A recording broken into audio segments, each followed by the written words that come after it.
মুসলমানদের ঈমান হরণ করার জন্য কত ধরনের পায়তারা চালাচ্ছে।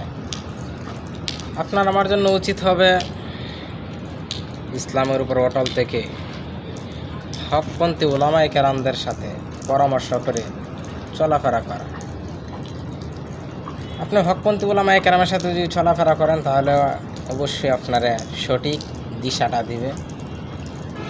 বাকি এখন তো অনেক ফেরকা, অনেক দল বাইর হয়েছে, যেমন সুন্নিদের মাঝে অনেক দল মনে রয়ে গেছে, যারা আমাদেরকে ওয়াহাবি বলে গালি দেয়, আমাদেরকে দেখতে পারে না। ওদের মধ্যে তো অনেক দল রয়েছে।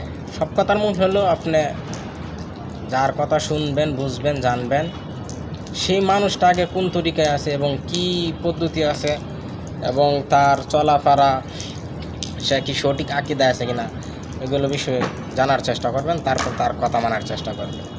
আল্লাহ আমাদের সবাইকে সহি বুঝ দান করুন।